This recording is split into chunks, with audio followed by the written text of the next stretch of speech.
자, 대표적으로 하마스라는 무장단체 얘기가 나오죠. 근데 민간인 납치를 했어요. 이스라엘 국민들 납치해서 뭐 가자지구로 끌고 갔다 뭐 이런 얘기가 나오거든요. 근데 도대체 왜 이런 일이 벌어진가 이걸 좀 지금부터 좀 짚어보겠는데요. 우선 관련 영상부터 소개해드리겠습니다.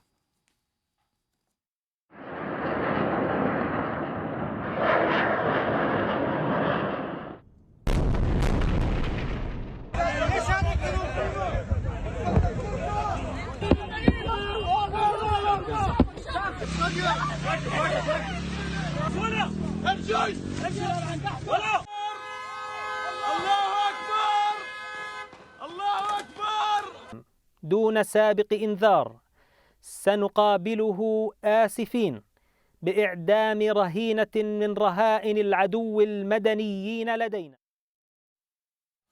자, 지금 이스라엘과 하마스의 충돌, 뭐 전면전, 뭐 이런 얘기가 나오고 있죠.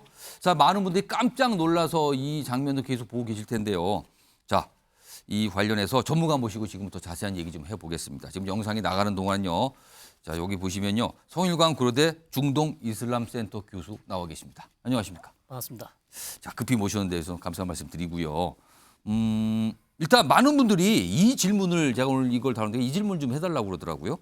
그동안 이스라엘과 하마스 무력 충돌이 과거에도 많이 있었는데 이번엔 좀 양상이 좀 달라 보인다. 그런 얘기 하시면서 아니 하마스가 왜 이스라엘을 넘어와서 왜 민간인을 납치하고 사살하고 끌고 갔는가. 네. 이거에 대한 궁금증들을 많이 갖고 계시더라고요. 이거 왜 이렇게 된 겁니까 지금요? 저는 하나도 안 궁금합니다. 왜냐하면 하마스라는 팔레스타인 정파는 예. 우리가 지금 무장 정파라고 부르고 있지만 예. 이 사람들은 원래 테러와 무장 정파, 테러를 같이 사용하고 있는 그런 단체입니다. 그러니까 민간인을 공격하는 것이 예. 이번이 처음이 아니고요. 예. 87년 창설된 단체인데요. 예. 1990년대 중반 이스라엘 내에 자살폭탄 테러를 한 50차례 예. 더 많은 그래서 그래서 수많은 이스라엘 민간인을 살해했던 그 테러를 통해서 네네 했던 그런 단체이기 때문에 이거 새로운 게 아니다 이거는. 그렇죠. 민간인 살해는 새로운 것이 아니라 납치는 뭔가요? 납치를 한 것은 제 생각에는 몇 가지 이유가 있는데 예.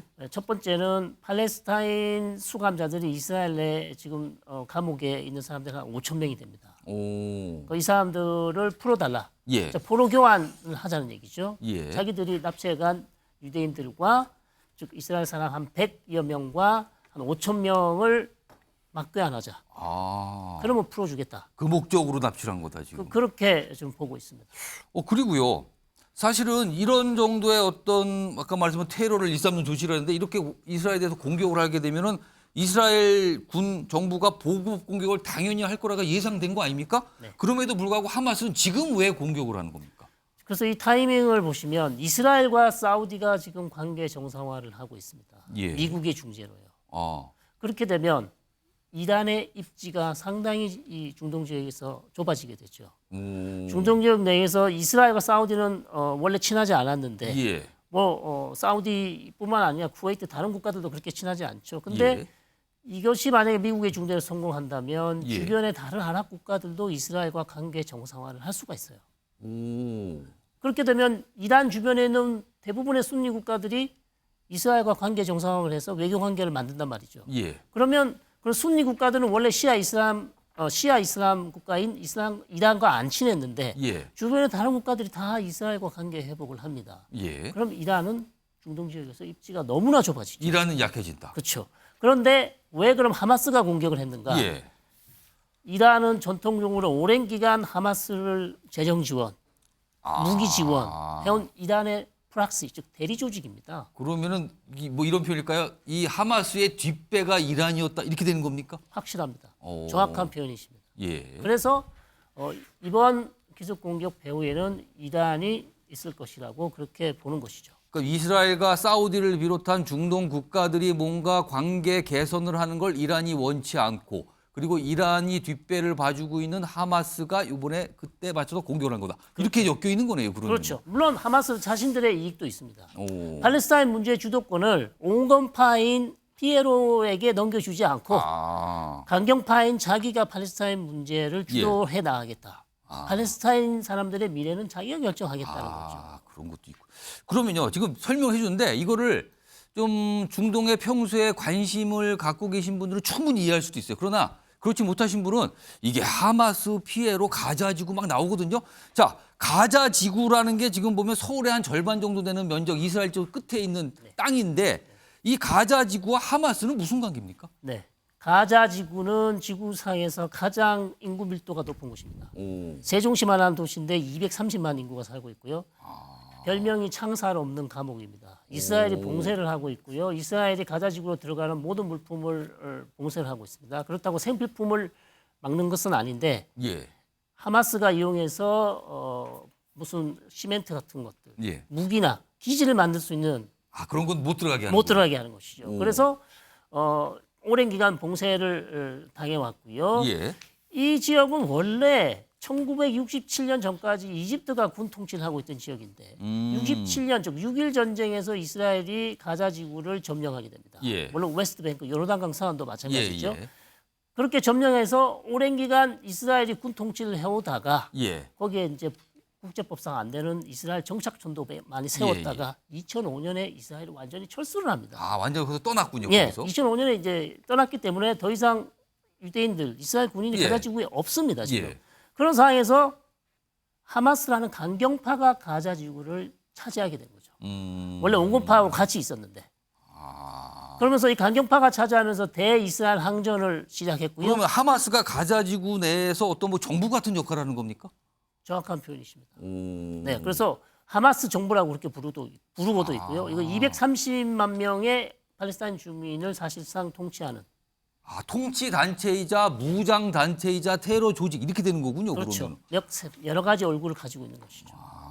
그래서 지금 이스라엘이 보복 공격을 하는데 가자 지구를 폭격하는 게 하마스를 겨냥해서 가자 지구를 지금 공격하고 있는 네, 상황이고요. 그렇습니다. 그럼요.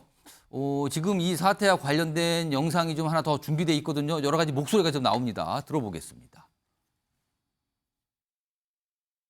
على المرابطين والمرابطات وأيضا القتل اليومي في الضفة الغربية ومئات الشهداء الذين سقطوا هذا العام وأيضا لتحرير الأسرى الذين يقبعون في السجون الاحتلال.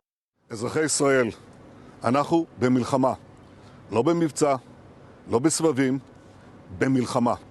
המקומות שהחמאס מסתתר בהם, פועל מתוכם. נהפוך אותם לאיי חורבות. צאו משם עכשיו. כי אנחנו נפעל בכל מקום ובכל העוצמה.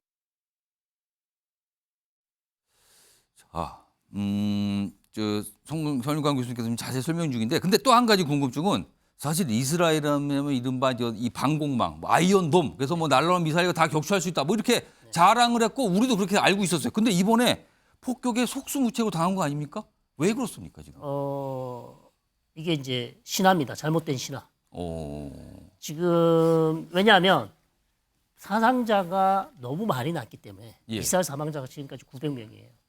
그렇다 보니 그리고 로켓을 하마스 측에서 지금 쏜 로켓 발수가 5,000발, 7,000발이라고 얘기하고 있습니다. 7,000발 최대 신철. 예, 근데 그 거짓말이에요. 오. 이스라엘이 지금 추산한 것은 예. 3,000발 정도밖에 안 됩니다. 3,000발. 네. 예. 그런 상황에서 5,000발, 7,000발을 쐈으니까 아이언돔이 완전히 망해서 저기 작동을 제대로 못해서 오. 로켓 공격으로 이렇게 엄청난 예. 왜 이전에 없던 그런 수많은 이스라엘 사망자가 난 게 아닌가 어. 그렇게 추정할 수 있는데 예. 그것이 잘못됐다는 것이죠. 오. 네.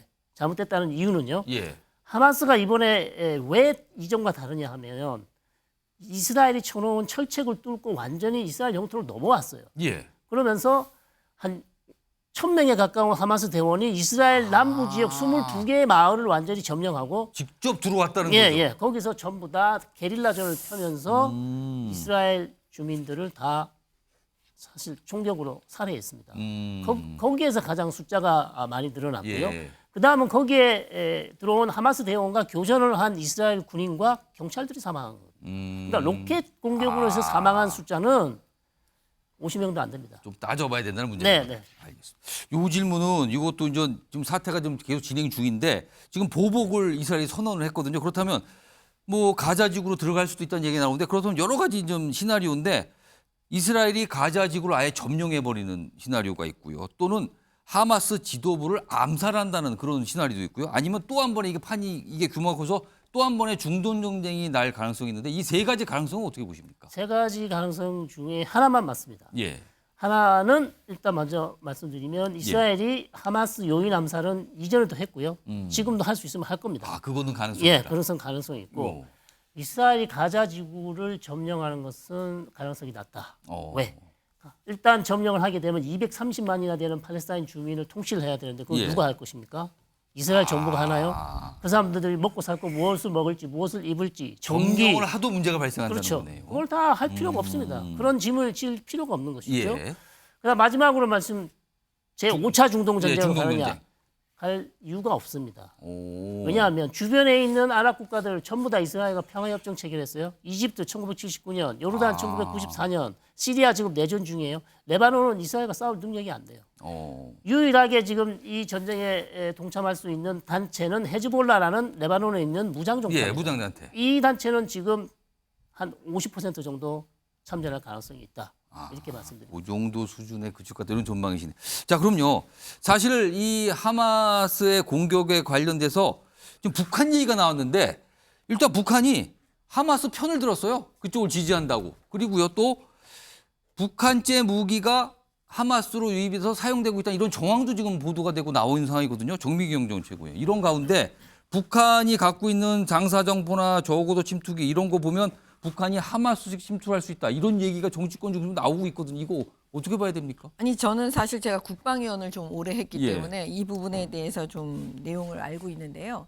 그 사실 장사정포에 대해서 우리가 지금 그 좀 등한시하고 있는 것이 아닌가라는 사실 생각을 많이 하고 있어요. 예. 왜 그러냐면 그 북한이 맨날 얘기하는 그 서울 불바다가 결국은 장사정포 얘기를 하는 거거든요. 예. 그다음에 이게 장거리포예요. 그럼 한번 쐈을 때 과연 어디까지 올 수 있느냐 수도권에. 뭐 충청도까지 간다는 얘기도 있고 뭐 그렇잖아요. 아니요. 저희가 어디까지 이제 갑니까? 확인해 보니까요. 성남까지. 성남까지입니까? 예, 성남까지 오. 아마 이게 그 초토화시킬 수 있다라고 전문가들이 지금 얘기하고 예. 있거든요. 그래서 제가 봤을 때 이번 사건을 보고 북한도 당연히 우리에게 그럴 수 있습니다. 이스라엘은 이번에 안보 불감증이 있었던 것이 아닌가 저는 그런 생각이 자꾸 들어요. 어떻게 이걸 모를 수가 있어요, 이 정보를. 그러게요. 예, 이해가 좀 안 되잖아요. 예. 그래서 딱 든 생각이 뭐였냐면 우리는 예. 핵을 가져야 된다. 아. 저는 결론입니다, 그게. 알겠습니다. 이번에는 반대로 이쪽에 전재수 의원님은 아마 다른 의견을 갖고 계신데 북한도 하마스식 어떤 침투나 공격을 할 수 있다 이런 가능성이 예. 나오거든요. 이거 어떻게 봐야 됩니까? 그런 일이 있어서는 안 되겠죠. 전쟁은 승자가 없는 것입니다. 우리가 지금 방송을 통해서 우리가 언론을 통해서 전쟁의 참상을 눈으로 보고 있는데 예. 실제 전쟁이 벌어지고 있는 저 현장에서 실제 벌어지고 있는 참상이라고 하는 것은 예. 우리가 언론 방송을 통해서 보고 있는 이것의 만배, 10만 배, 1000만 배입니다. 그 현장에서 그걸 직접 겪으신 분들은 그렇습니다. 이건 표현하기가 어려워요, 그럼요. 지금요. 그렇기 때문에 전쟁은 절대 있어서는 안 된다라는 이제 대전제를 말씀을 드리고요. 9.19 군사합의를 말씀을 하시는데 북한이 상당히 지금 훼손을 하는 이런 이제 그 예, 예. 합의를 어기는 이런 이제 그 무력 시위를 덜어 하고는 있는데 예. 그렇다 그래서 계속 좀 있었어요. 그렇습니다. 그런 모습이. 예. 그렇다 그래서 우리가 먼저 나서서 9.19 군사 합의를 무력화시킬 필요는 없습니다. 우리가 빌미를 제공해 줄 필요가 없죠. 그래서 더 큰 무력 시위를 촉발시킬 수 있는 그런 명분을 우리가 제공해 줄 필요가 없습니다. 그리고 예. 9.19 군사 합의는 접경 지역의 군사 분계선 가까이에서 발생할 수 있는 예. 무력 충돌을 최소한 단위에서 방지하기 위해서 만들어 놓은 것이거든요. 그러한 차원에서 우리가 압도적 군사력을 예. 기반으로 해가지고 철저한 군사 대비 태세를 갖추되 한반도에서의 긴장을 완화시키고 평화를 정착시키기 위한 이러한 노력도 예. 함께 병행이 돼야 됩니다. 투트랙으로 가야 된다라는 알겠습니다. 말씀을 드리겠습니다. 시간이 한 40분 남았는데요. 마지막으로 손유강 교수님께 그럼 결국에는 지금 이번 사태가 어떻게 정리가 되고 수습이 될 것 같습니까? 이스라엘은 이제 격앙된 분위기고요. 예. 전쟁 초기부터 이미 수많은 사망자가 났기 때문에 예. 전쟁을 할 수 있을 만큼 계속 끌고 갈 겁니다. 그러니까 이제 전쟁이 시작했다는 것이고요. 그래서 전쟁은 좀 더 길어질 것 같고 그것이 한 달이 될지 두 달이 될지 뭐 예측하기는 어렵습니다만 미국도 지금 섣불리 이스라엘을 지금 자제시키지 못하고 있어요. 왜냐하면 워낙 사망자가 많아요. 예. 알겠습니다. 여러 가지 각도에서 지금 이 이스라엘과 하마스의 어떤 이 충돌, 이걸 좀 짚어봤습니다.